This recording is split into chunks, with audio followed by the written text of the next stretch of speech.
Hello and welcome to the Mario TV Sports Preview. You will love it. It's presented by John Brennan, the weather presenter, and he will tell you all the details of the sport, and I seriously mean it. Welcome to the Mario TV Sports Preview.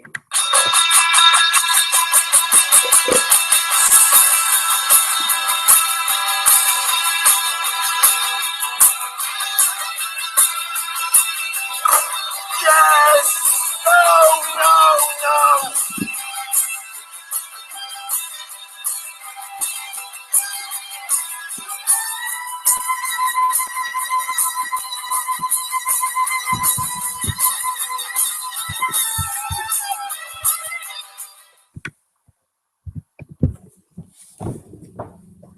Good evening, everybody, and welcome. Tickets last weekend, some information here. Tickets for the Steven Gerrard's final home game for Liverpool were on sale for more than 1,300 sterling. On Tuesday, the prices at ticketbits.net range from more than €100 or 100 sterling to 1,324 before the captain's farewell against Crystal Palace at Anfield on Saturday. Tickets at the top price in the main stand normally sell for 47 sterling for what is a Category C game.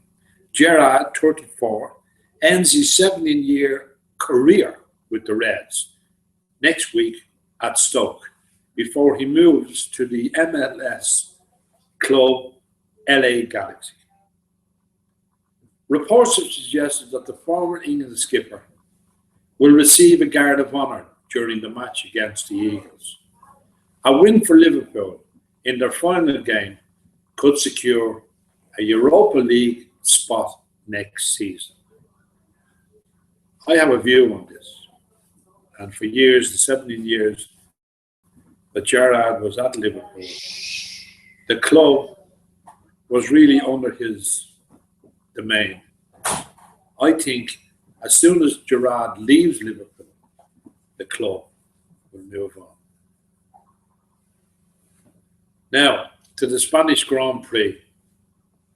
Was not exactly the most exciting Formula One race there has ever been, and that has inevitably received the debate about whether F1 needs some form of surgery to recover some magic. This is a hot topic in F1. The teams are meeting this week for the latest discussions over whether to change the rules for 2017 to make cars more exciting and spectacular. I don't pretend to have a magic formula. I don't want it to be seen as my agenda to fix the F1. It is not that at all. But I do have some views of the state of which F1 finds itself. And I do believe there are areas in which it could be improved. In my view, the current era of F1 should always be pretty much the fastest period of sport in history. Technology advances. We're used to mobile phones getting lighter, doing more things, having battery life, more capacity. The 100-meter world record gets even lower. Man goes further and longer into space, and yet the F1 cars are several seconds lower than they were 10 years ago. Of course, there are a number of reasons for that. There is no competition between tyre manufacturers. Refueling was ditched over 5 years ago. The cars were allowed down for safety reasons, were slowed down, for safety reasons. Some people would argue that the cars cannot be getting faster because they would eventually get too fast for the circuits. I'm not sure about that. Look at Monaco. the next race. We have been racing around there since 1920s, and we will continue to do until a car clears the catch fencing and ends up perched in the grandstand somewhere. Hopefully, that day will never come. But any parent who has seen their small child fall over and hurt themselves knows you cannot take all of the danger out of life. Of course, it is unacceptable to make F1 as safe as it can be, and we should be using technology to do that. But danger will always be there in sport, which men race projectiles at more than 200 miles per hour. And I think it is fundamental that the DNA of F1 should be, wow, did you see how fast they are? They might not say it publicly, but I know that the current drivers are all a bit disillusioned with the current F1 because the cars are so slow compared to previous years, and the drivers are so far within their ability levels during the race. You watch the in-car camera through somewhere like Turn 3 in Barcelona. That should be right on the edge, heart and mouth, nearly flat out, like it was a few years ago. Now, they all have to take a massive lift through there. Only the other day, I was voicing some commentary for the 2000 French Grand Prix, which I won after narrowly getting at Michael Schumacher because of his driving had annoyed me. The cars looked properly fast. Of course, F1 still looked quick, but the difference was quite striking.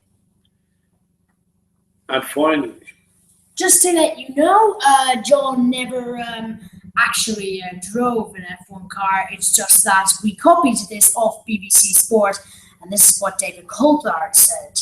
Just to let you know.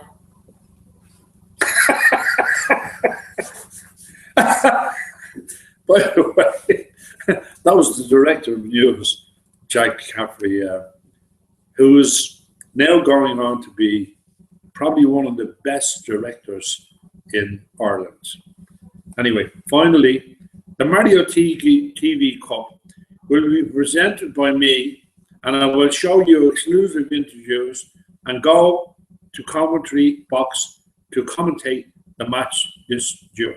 However, we have only 4 teams in the cup still, and if I don't find any more, we will have to stick with those 4 teams. It's 2. 2 teams or cancel the cup for a year.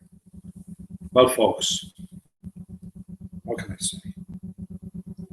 That's all from me. I will hand over now to the director, Jack, to talk about the game show. I'm really honored to be presenting the Mario TV Sports News. And I just, a late little thing that's just come in now, as far as I know, Barcelona 5, and the German team 1. That's looking bad for the German team. They're probably out of the European Cup. Listen, thanks a million. Thanks for watching. Good night, and God bless.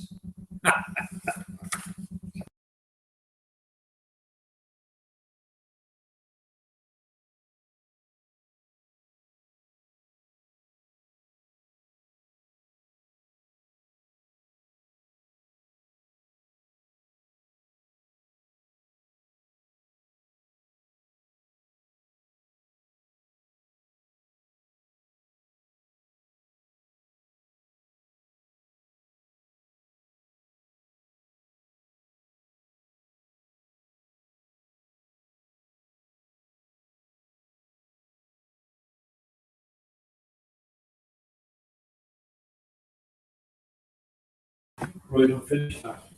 So, hello, I'm back now as yes, John Brennan is right. I am going to talk about the game show for a little bit. Now, the thing is that this is more for James, alright? So, James, I kind of need to know what what games you're reviewing. I know you are reviewing Five Nights at Freddy's 2, but you will do it, but I don't know your other game. I will be reviewing the 2 games that I said, just I might not be reviewing the first game I said, the one set in Paris, Rhythm Thief and the Emperor's Treasure. Just as well, I'll be giving behind-the-scenes videos around the game show studio, so you better look at that.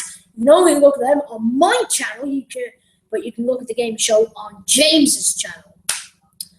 Otherwise, really, nothing else has really happened here. So that is really the end of the Mario TV channel for now. But I will probably be back here in just maybe around, let's say, probably about a few minutes, probably at 10 o'clock. See you then.